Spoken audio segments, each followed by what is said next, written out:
Okay, so today we're going to talk about the Enlightenment. The Enlightenment was an intellectual movement. Its philosophers looked to human reason as a solution for life's problems. Not as a solution, but as the solution for life's problems. They said that reason were what had made the achievements of science possible. They said that there should be new approaches to learning. They believed in something called rationalism. Rationalism is an attitude that believed that reason was the only sure source of knowledge and truth. So what we see in the Enlightenment is gradual at first, but eventually it's going to be a significant shift from believing that God and Scripture, the Bible, was the ultimate source of truth. And this idea that reason is going to be the source of ultimate truth. So I said that there were a couple of different approaches to learning beginning in this time. One is called inductive reasoning. And inductive reasoning takes a tentative conclusion and gathers more information about it to verify the results. It reasons from specific cases to general conclusions. A leading proponent of this is Francis Bacon, 1561 to 1626. He was a major advocate of using inductive reasoning, and he wrote a work called Novum Organum. In that work, he criticizes the ancient and the medieval philosophers. He says that they made hasty generalizations, and that those hasty generalizations eventually led to some major obstacles for future generations. He said you have to get rid of all false ideas before you can arrive at the truth, and that you should question everything. You should question all existing knowledge. He said that careful observation and experimentation were necessary. You had to use those to arrive at general conclusions. Now, many considered Bacon's ideas to be an assault on religion, but he disagreed. He responded with this particular quote. He said, "If the matter be truly considered, natural philosophy is, after the Word of God, at once the surest medicine against superstition and the most approved nourishment for faith. And therefore she is rightly given to religion as her most faithful handmaid, since the one displays the will of God and the other is his power." In other words, he's saying that reason and Scripture go hand in hand.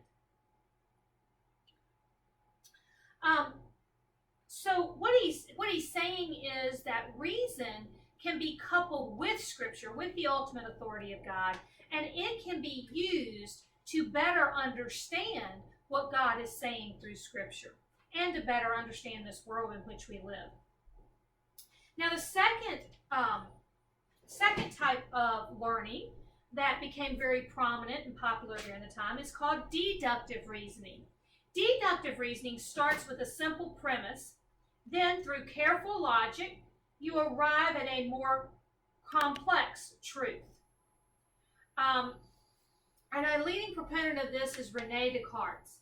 René Descartes lived from 1596 to 1650, and he said that people can be deceived by their senses. He said that observation and experimentation can be unreliable because of this deception that can occur from people's senses. He relied on reason aided by the methods of mathematics. So he said you had to use reason, yes, but you had to use something else as well. Usually mathematics, that was his choice.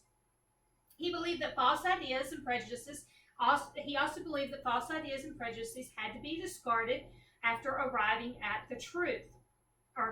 Before arriving at the truth. Let me say that again. Descartes believed that false ideas and prejudices had to be discarded before you could arrive at the truth. So in that, he and Bacon agreed. The first step in his system of thought, in Descartes' system of thought, was to find some truth or idea that could not be doubted. Then, he said, because man is a thinking being and capable of understanding the truth, he could start with that undoubtable truth, use observation, experimentation, reason, and come up with a conclusion, come up with some new truth or some new discovery. He worded it this way. He said, I doubt, therefore I think, therefore I am. He truly believed that man's ability to think and reason was what set him apart from all other creatures. Now, we need to talk about something called empiricism. Empiricism was rather prevalent during the Enlightenment period as well. And it's an idea that all knowledge comes through experience. John Locke believed this. John Locke lived from 1632 to 1704. And this was an idea that he agreed with. He rejected the idea that God had put certain truths within each person from birth. He argued that if anybody was given the right circumstances, the right education, they would turn out to be the right kind of person. He rejected the doctrine of original sin and instead thought that man was inherently good. And he believed that divine revelation was vital, but said it couldn't contradict man's reasoning. Now, it's important to understand John Locke and his idea of empiricism, because he's going to become a major influence on some of the philosophers later on. The Enlightenment had a different view of reality as well. It said that inductive and deductive reasoning both needed to be used. They were vital elements of the scientific method. Descartes actually came up with a system of philosophy that's called dualism. It's made up of two parts. That's why it's called dualism. And he says that there are two types of reality. He said that the first type of reality is mind. That's the spiritual reality. And the second type he called matter, and that's the physical world. And he said that certain spiritual truths, like the existence of God, can't be understood or discovered through reason. However, he said that the physical world could only be understood and discovered through reason. So what Descartes said was that you really can't separate reason and God. He said that the spiritual world was beyond man's reasoning capabilities. You were not going to be able to understand it through human reasoning. However, the physical world, God had given mankind the ability to reason, to understand the physical world. Now, there's another gentleman we need to talk about. His name is Baruch Spinoza. And he lived from 1632 to 1677. He was actually a Bible interpreter, and he was one of the first Bible interpreters that said that reason should judge whether or not scriptures were true. He said that the Bible was actually a historical book, and it didn't have a lot of relevance to the present time. And he also promoted an idea called pantheism. Pantheism is the belief that everything in the universe comes together to make the idea of God. That God is actually everything in the universe together, not a specific being.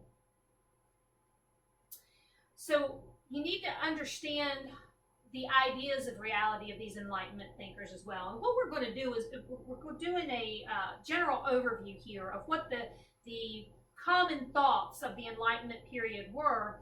And then we're going to talk a little more specifically using the PowerPoint about some of these individuals and their contributions. So let's talk a little bit about the Enlightenment views of government. The philosophers, which are 18th century French writers and social critics, had quite a few views on government. Their most prominent spokesmen, thinkers, and social reformers were called philosophers. They challenged established values and institutions, and they challenged them so that they could get them to conform to their ideas of what society should be. They favored a secular society. They favored religious toleration, freedom of speech, and natural rights of all people. They believed that the right philosophy could solve society's problems, and that perfectibility was certainly attainable for both man and society. John Locke influenced many of these philosophers. He was not alive during the 18th century. Remember, I said he was born in 1632 and died in 1704. So he died early on in the 18th century, but his ideas significantly influenced these philosophers of the 18th century. And he believed that people have certain natural and unalienable and inalienable rights, we see that in our very own Declaration of Independence, so we know that he influenced some American thinkers. He wrote a work called Two Treatises on Government, and he said that the basis of government was the consent of the governed. He's the one who came up, or who really articulated the idea that government is only legitimate if the people consent for the government to exist, that the power of the government actually comes from the people. He also came up with the idea of a social contract. Social contract is between the people and the government, and it says that if the government violates the people's trust, then the people have the right to challenge their government. Another thinker, great thinker of the time, one of these philosophers was Montesquieu. Montesquieu said that England symbolized political freedom. At the time, England was the most free nation that was well known to the people. And Montesquieu looked to it as an example of political freedom. He said that liberty came from the separation of the three government powers, the executive, the legislative, and the judicial. That, again, is something we see in our government. Our national government is divided into three branches, the executive, legislative, and judicial. That idea comes from Montesquieu.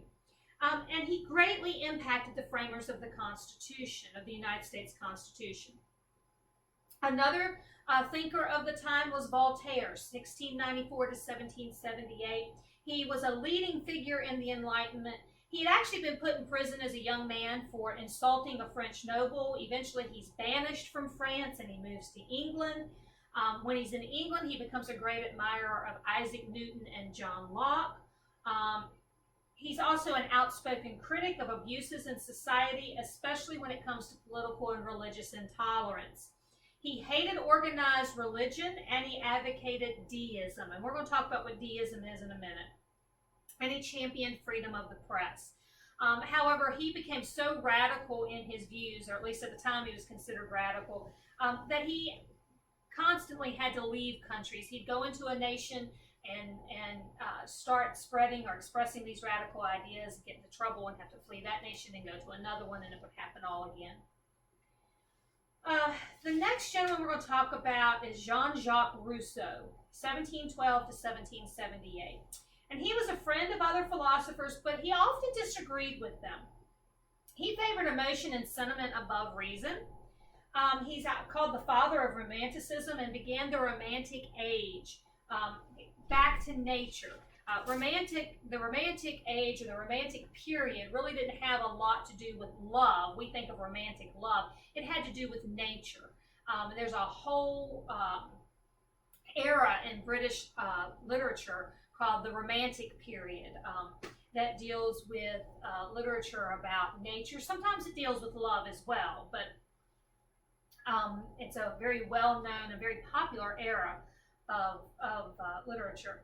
He was an influential political writer. Rousseau was a very influential political writer, and he believed that people were born free and that they should be able to do whatever they wanted as long as it was in line with the general will. He also believed that people were basically good, and that personal liberty and order in society came as people freely obeyed the laws of society. So in other words, he said people are basically good and they will generally obey the laws as long as they're made from the will of the people. He said government should be built on and carry out the general will of the people, and the general will of the people is determined by majority rule. He favored democracy over representative government or absolute monarchy, and he influenced many leaders of the 19th century. He also advocated popular participation in government. Popular participation means that people voted, that the population participated in government. Some of his ideas were adopted by our founding fathers and some were not. For example, the founding fathers of the United States rejected the idea of majority rule. They felt that majority rule was just a way for the majority to oppress the minority. And so they put many provisions into our government, into our Constitution, to protect against majority rule. All right, so we need to talk a little bit about the Enlightenment and religion, and then we will turn to the PowerPoint. Religion during the Enlightenment time, faith and reason started to replace faith in God. existence wasn't denied, but faith was really in man's ability to reason. The supernatural was certainly rejected. The idea that the miracles and prophecies of the Bible were actually true, that was actually true, that was rejected. They denied that humans are born in sin, but the belief that people are basically good became very prevalent. Enlightenment thinkers said that reason was the standard of truth and was the guide to understanding the universe and the proper way to worship God. So Enlightenment thinkers said that reason was vital and necessary to figuring out how to actually worship God. Many were deists. So what is a deist? Well, deists see the universe as a machine. Now, there's many different types of deism. We're going to talk about the general beliefs that most deists agree on. And they usually agree that the universe is a machine, or they see the universe as a machine, and that God is the grand architect or builder or creator of that machine. He designed the universe as a self-sustaining mechanism, and that he established natural laws for the universe to operate. And then once he finished that, deists believe that God took his hands off. He's no longer intervened in human affairs. Once the universe was created and operating based on these natural laws, now it's on its own. He doesn't interfere. He's a very impersonal being. They believe that living a virtuous life guided by human reason would equal reward in the life to come. So the way to have a good life after death, the way to heaven, would be living a good virtuous life using reason.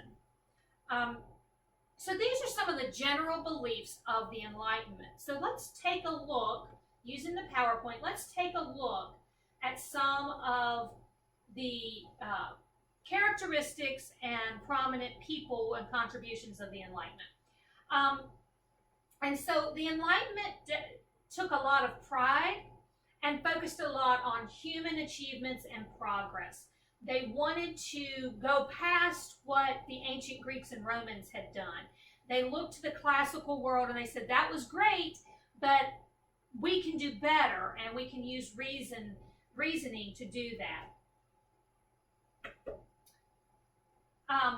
So the Enlightenment is a period of time in the 16 and 1700s. It's also called the Age of Reason or Rationalism.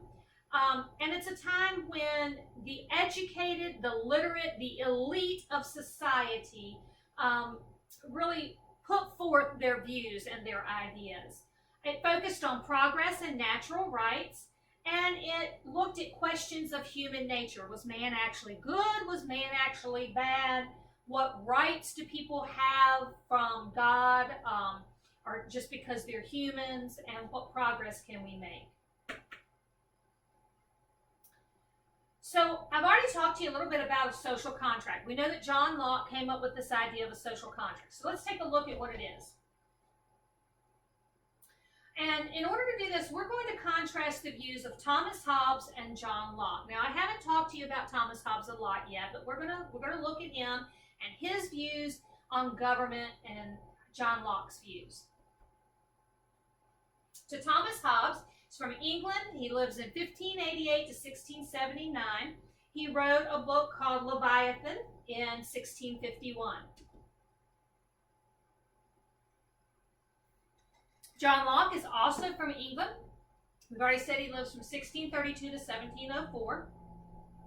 And in 1690, he writes a book called Two Treatises of Civil Government.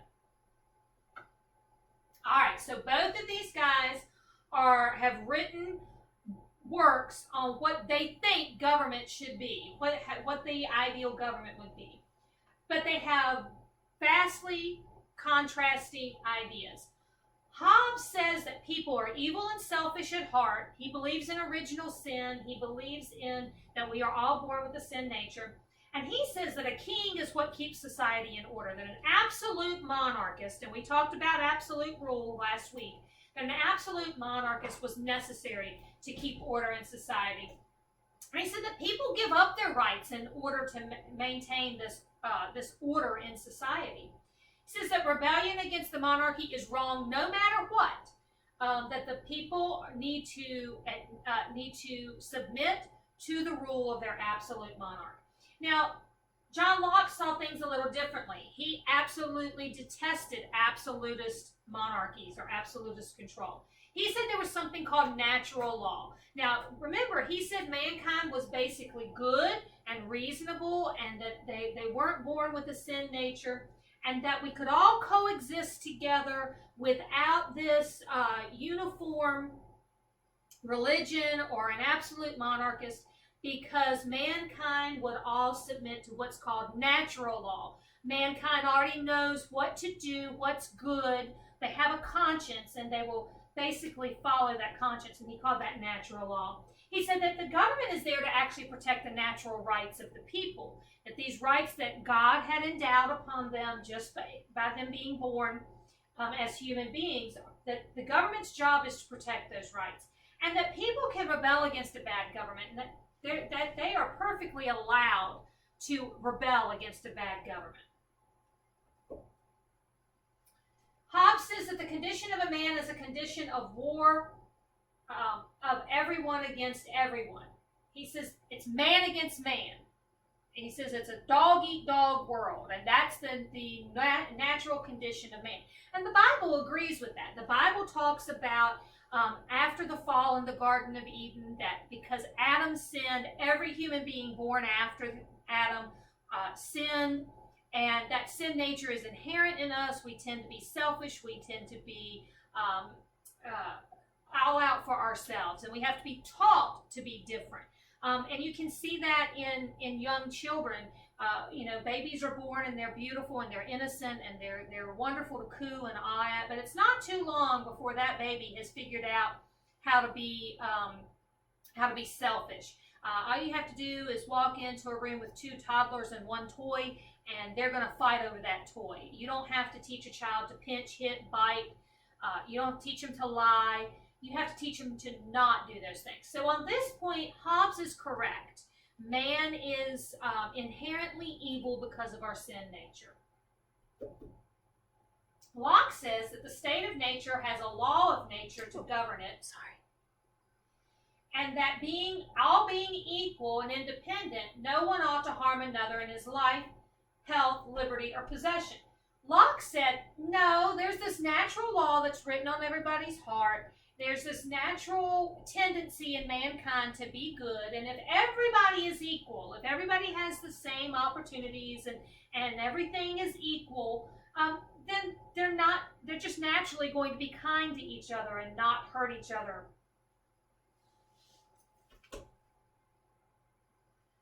He says, men being, as has been said, by nature, all free, equal, and independent, no one can put out of this estate, and subjected to the political power of another without his own consent.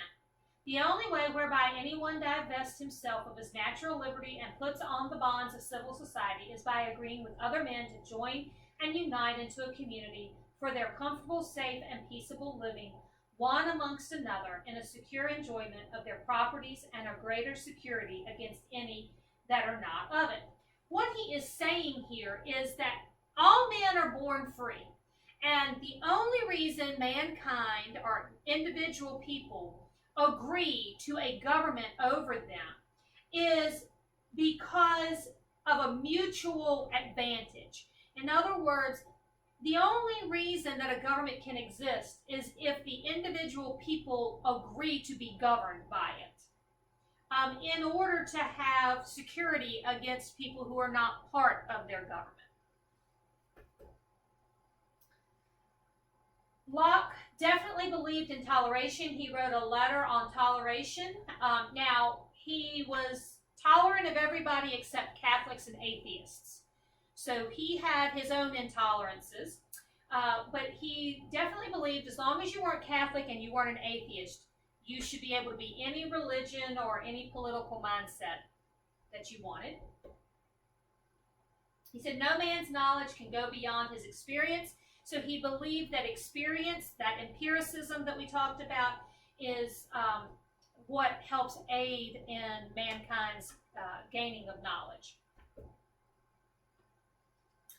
Okay, so another thing that we see during the Enlightenment is this reading revolution. More and more people are literate because of Gutenberg's press, and more works, written works are available. Pamphlets, newspapers, magazines, books, all of these things are much more prevalent, much more available, much more affordable, and more people are able to read. And so we see a lot more reading of multiple works. Individuals will read a lot of different works. Well, each work has a different idea, and so these ideas get dispersed among the many people. Okay, so Marquis de Condorcet says that he hopes to see the bringing together of all the best educated people of the earth into a worldwide congress of scientists. Through this reading revolution, other people's ideas and discoveries are made wider known throughout Europe. And people like the Marquis here thought that it would be really cool to get all those people together and let them work together. He called it a Congress of Scientists, but that's what was really happening through the written word. All of these ideas were being dispersed and people could take them and use them to add to their knowledge. Okay, so 1715, Louis XIV dies, and this allows, you know, Louis XIV was he's the model of the absolutist monarch. So he ruled with a very heavy hand. But when he dies, the French philosophes can now become much more vocal. They hadn't been able to say a whole lot or be very prominent in French society until Louis dies. But they had been reading and they had been listening and they were aware of these other ideas, of Locke's ideas and several others. And so these French philosophes now have the ability to become more vocal. French also was considered the international language of the educated. During this time, if you were educated, you read and spoke French. Now, you may speak your vernacular language of your country, like English or Spanish, but all government documents were written in French. All educated people, educated classes were conducted in French. And so French was the international language of the educated. Censorship in France did exist after Louis XIV died, but many times it was challenged and it was not as effective. Louis XIV's successors were not as good at maintaining absolute control over France as Louis XIV had been. And his death opens the way for these French philosophes to be able to really put forth their ideas and become prominent. And they do this in places called salons. Salons were private drawing rooms. Drawing rooms meant drawing together. We would call them living rooms today, or parlors. But they would be rooms in houses and homes of prominent individuals, educated individuals, and people would gather there to discuss ideas. This happens to be Madame Geoffrin's Paris salon. She would be a noblewoman, and many times it would be noble women who would host these gatherings. It would be a social gathering, but during this social gathering, these ideas of the Enlightenment were discussed and debated. And so what you see here is, this is Madame Geoffrin. This is supposed to be Montesquieu. This is supposed to be Diderot. Over there is supposed to be Voltaire and Rousseau. And these ideas are being put forth. It may not necessarily be that these are the specific individual, although they may be. And this is a painting of what one of the salons would look like. And so this is definitely, the bust back here is definitely a bust of Voltaire. But this is showing you that all these different ideas are being represented in one room, discussed, passionately discussed and debated. Okay, so Montesquieu. Montesquieu was from France, 1689 to 1755. He wrote a work called The Spirit of Laws in 1748. And he believed in separation of powers, constitutionalism, and the abolition of slavery. Montesquieu had a very prominent effect on the government of the United States, or on the formation of the government of the United States. And oftentimes we talk about the influence of John Locke on the formation of the government of the United States, but Montesquieu has a large influence as well. This is where you get the idea of the separation of powers, dividing the power of the national government between three branches, having a constitution, having a format, a structure that the government has to adhere to so that there are limits on it. And Montesquieu also believed in the abolition of slavery. Okay, he said that there should be checks and balances, that you should divide government into the power of government into three different branches, and that each branch should have checks and balances on each other. And that's exactly what we have in the United States system of government. And this diagram, or this chart, shows you how that works. We have the legislative, executive, and judicial branch, and each branch has powers over the other branch, or can limit or veto the powers of the other branch. Montesquieu also was not a proponent of useless laws. He said they actually weaken the necessary laws, so he said you should only have absolutely necessary laws. If it's not necessary to have a law to deal with it, then there shouldn't be a law to deal with it. He says, in the infancy of societies, the chiefs of state shape its institutions. Later, the institutions shape the chiefs of state. So he says, when a country or when a government is first being born, the people, the people who are in charge of it, the people who are drawing up the government, or coming up with the ideas of the government, they shape the institutions. But later on, those institutions grow large enough that they will begin to influence the individuals. And so you have to have some control over those institutions. All right, Voltaire. We've already said he lived from 1694 to 1778. He lived in France, and he was a huge proponent of religious tolerance and free speech. He said, opinions have caused more ills than the plague or earthquakes on this little globe of ours. It is dangerous to be right in matters where established men are wrong. He said that people freely expressing their opinions or their ideas had caused a lot of the problems within the world because people don't like to be told that they're wrong. And when somebody discovers that somebody else is wrong, and especially somebody in power is wrong, and that they vocalize that or put that out there, that sometimes people in power don't like that and have taken adverse action against people. And he said that was wrong. He said superstition sets the world in flames, philosophy quenches them. In other words, people's superstitious beliefs cause a lot of problems, cause a lot of panic, but that philosophy or reason helps quelch those. You can use reason to find out what truth is, and then you don't have to wonder. It's the unknown that causes a problem. He says it's better to risk saving a guilty man than to condemn an innocent one. We actually see this in our judicial system. It's better that a guilty man go free than that we condemn an innocent man. That's why you are innocent until you're proven guilty. He says, I've never made but one prayer to God, a very short one. Oh Lord, make my enemies ridiculous. And God granted it. It says it's forbidden to kill. Therefore, all murderers are punished unless they kill in large numbers and to the sound of trumpets. In other words, he says, the Bible, mankind accepts that murder is wrong, except in war. Then if we're in a war, it's okay to kill each other. He's showing how that idea maybe contradicts itself. He said, every man is guilty of the good he did not do. The Bible says this. The Bible says that if a man knows to do what is right and doesn't do it, that is sin. The secret of being a bore is to tell everything. Okay, Voltaire was not a political radical. He believed in the need of good monarchs, and he said that there shouldn't be equity among the classes.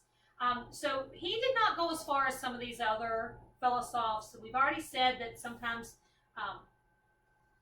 he wasn't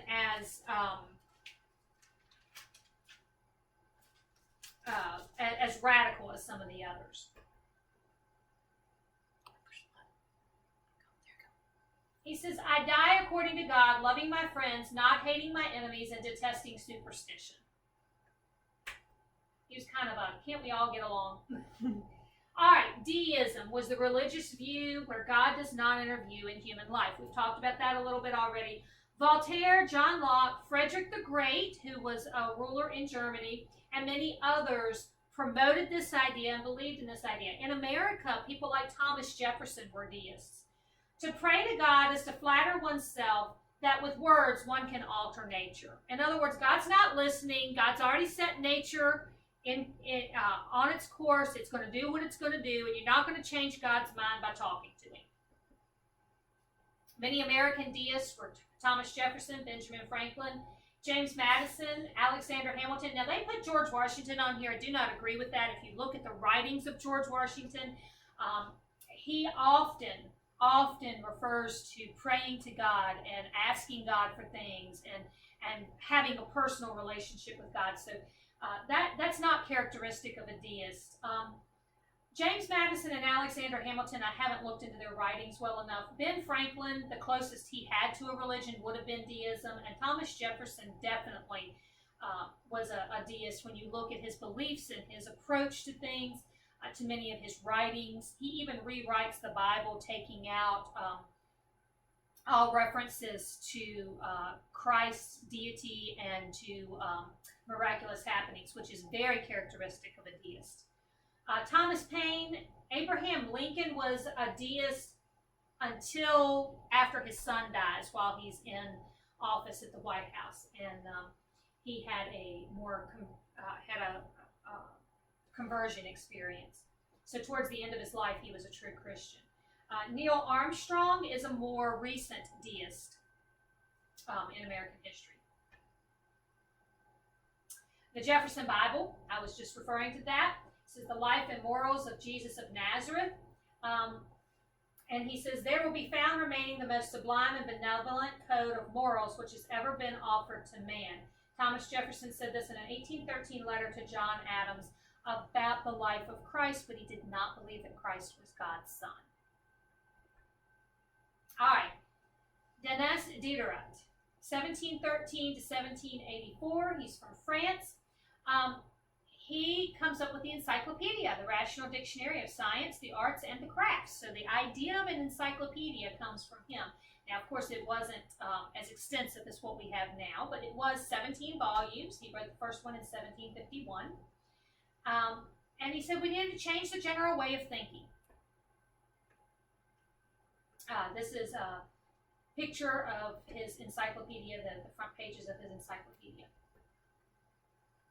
He was anti-abolitionist, not abolitionist, absolutism. He did not believe in absolute monarchies. He was against religious power, so he didn't believe in theocracies either, and he did not believe in superstition. He says, if you want me to believe in God, you must make me touch him. Man will never be free until the last king is strangled with the entrails of the last priest. So he had a rather negative opinion of monarchs and a rather negative opinion of religious leaders. And then Holbach, Baron de Holbach, was also an atheist. He wrote Good Sense in 1772. He said, man has been forced to vegetate in his primitive stupidity. He has been taught nothing but stories about invisible powers upon whom his happiness was supposed to depend. He's occupied solely by his fears. He's been at the mercy of his priests who have reserved to themselves the right of thinking for him. So he said, man has given up his ability to reason. He hasn't developed his ability to reason. He hasn't embraced his ability to reason. Instead, he is dependent on religious leaders to tell him what he ought to think, and he has succumbed to many myths and fairy tales about some God that existed in a universe. Then you have David Hume. He was Scottish, 1711 to 1776. He said, the humans can't understand the universe without experience. So he was part of that empiricism movement. He wrote a treatise of human nature. He said that religion is actually fear of the unknown. And these next ones I'm going to go through rather quickly. They're important, but they're not quite as major as some of the ones we've already discussed. He said, nothing is more surprising than the easiness in which the many are governed by the few. Just because they didn't necessarily have all the beliefs that we agree with doesn't mean that they didn't come up with some nuggets of truth there. This is very true. The many are governed by the few very easily. It does not take much to deceive people. All right, Rousseau. Rousseau was one of the major Enlightenment thinkers, and he lived from 1712 to 1778. He was Swiss, actually. And he was the one we talked about, and that was more about emotion and individual freedoms. He said that reason and civilization was actually limited. Go ahead. Sorry. He said that man's born free, and everywhere he is in shackles. So he said man was actually born free, but he puts himself in shackles, that we allow government and ideas to take that freedom away from us. In 1762, he talked about a social contract. It caused the general will what is best, and it said that the general will should run the nation. He said, and the general will is established by the enlightened minority, but it's also established by majority rule. In other words, the more enlightened the people become, the more the general will be determined by majority rule. Then we have his ideas on gender roles. He wrote a work called Emile. And he said that boys should be taught exercise, craft skills, and general education. Girls should be taught domestic skills and kept away from politics and power. He was a prominent thinker on this idea that women's intellect was limited and therefore could not understand politics, should not be in power, that kind of thing. You have Immanuel Kant from 1724 to 1804. He was German. He agreed with freedom of the press. He said you need to dare to know. He debated balance between the Enlightenment and law and order. So he said there should be something called enlightened absolutism. So he said there's got to be a happy medium here somewhere. We can't have total absolutism, but we can't have total, freedom where people can go and do willy-nilly whatever they want. Then we have Cesare Beccaria, I believe is how we say that. 1738 to 1794 from Italy. He wrote on crimes and punishment, 1763. He said there shouldn't be any cruel or unusual punishment, that there shouldn't be capital punishment. Some of his ideas find their way into America. The idea that there's no cruel or unusual punishment is actually written into our Constitution, although we did not go as far as to outlaw capital punishment. He argued whether or not the death penalty was really useful for security. Then we have Mendelssohn, who's a Jewish German from 1729 to 1786, was a proponent of religious tolerance and separation of church and state. We're going to move on. There were women involved in the Enlightenment as well, and they were involved in many different ways. They hosted the salons, as we already talked about. They wrote, they debated, and they painted. So you have Madame Gabrielle Emilie du Châtelet. She lived from 1706 to 1749, and she was very instrumental in spreading the works of Newton and Voltaire, probably by hosting the salons and that kind of thing. Mary Wollstonecraft. Mary Wollstonecraft has a special little box in your chapter in your book. Make sure you read that. 1759 to 1796, she was in English.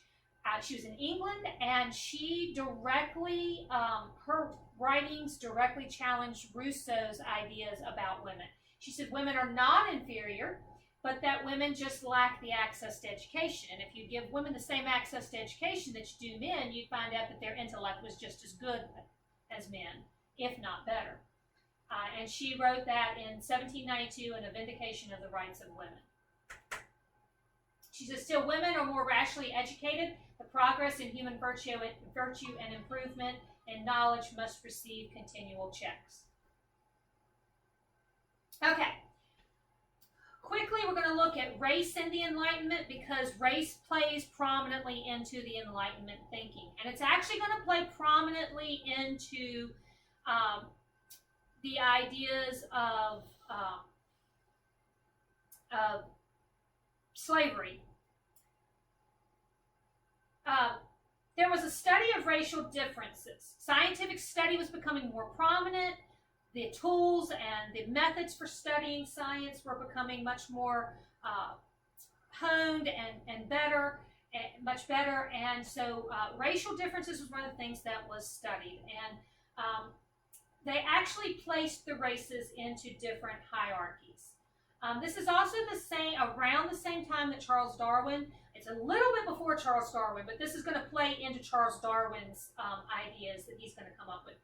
But when they put the races into different hierarchies, they're going to say that whites, because of the shape of their skull, that the Greek, or the whites, the Caucasians, are going to be at the top of the hierarchy. That's the best possible race.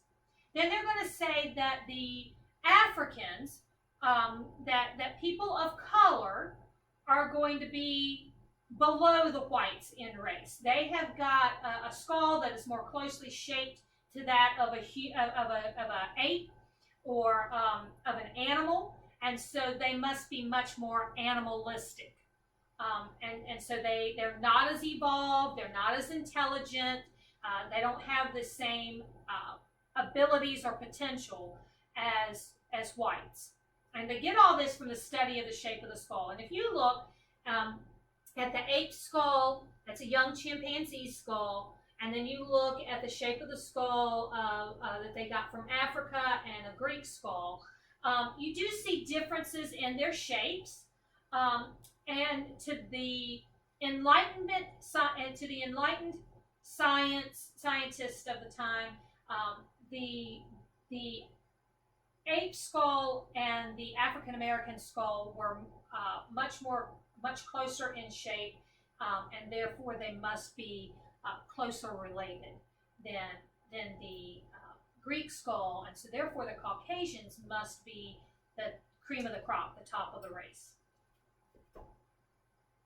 Hume and Kant championed the idea of European white racial superiority and civilization.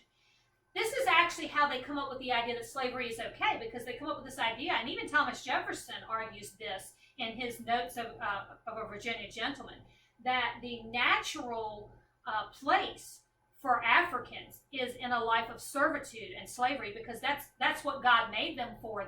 That's the only thing that they're good for. They're not intelligent enough to be able to do anything else. Now, we know today that none of that is true, that there is no difference in intelligence or ability level, no matter what race you are. And in fact, there really is only one race, it's the human race.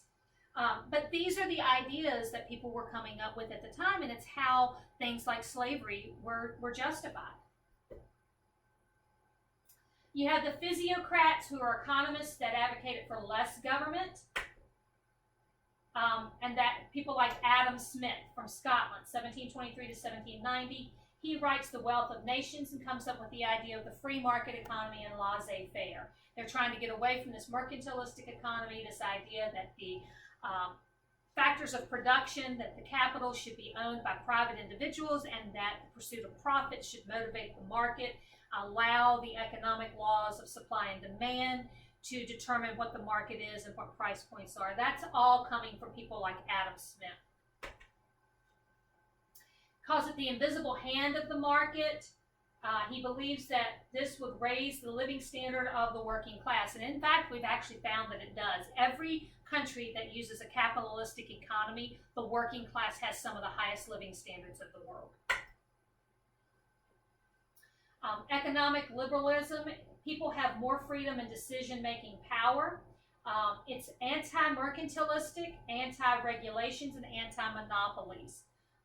So the people who have this liberal, economic liberalistic idea, they're not going to be in favor of a mercantilistic economy. They're not going to want the government interfering and putting in a lot of regulations. And they're not going to want monopolies, one place being able to control everything.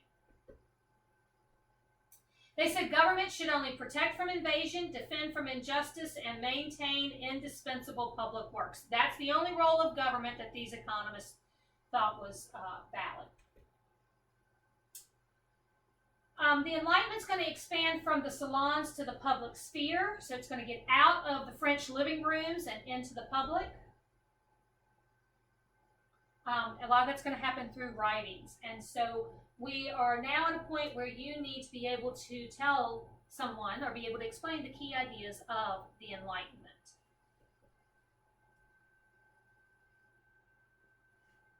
Okay, so despotism, enlightened despotism was that rulers should balance Enlightenment principles with power and authority. That's one of the ideas. And this is a map that shows you who controlled what areas in 1795. Frederick the Great was the son of Frederick William I, but he did not love military discipline like his father did.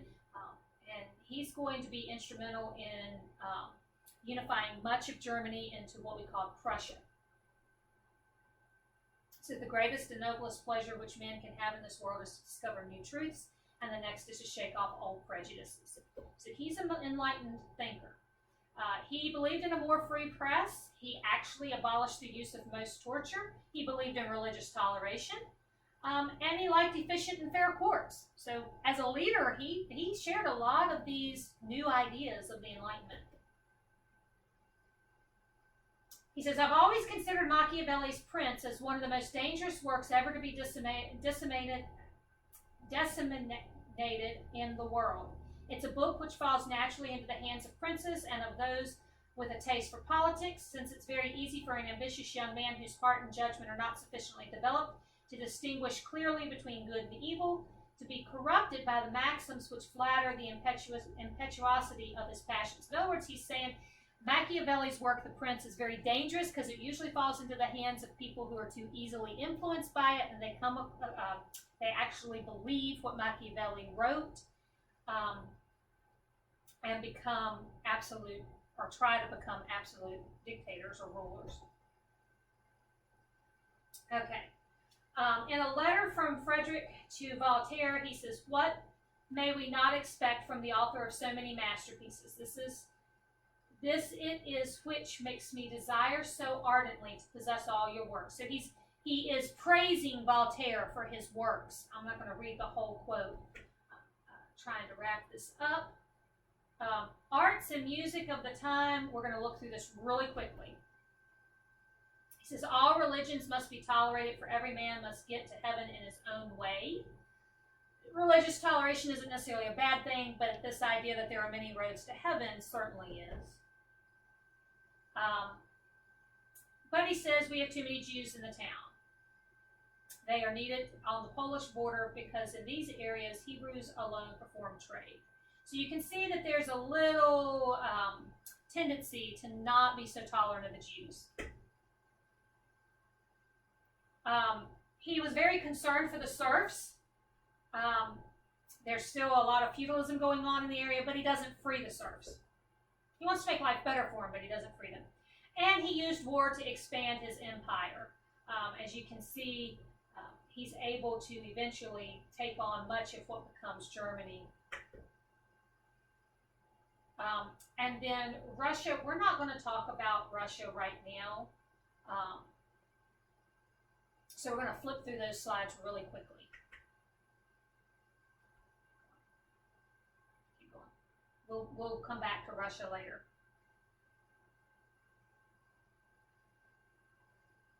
And I believe that's the end of our PowerPoint. As you can see, the Enlightenment was a time of great thinking, great discussion, great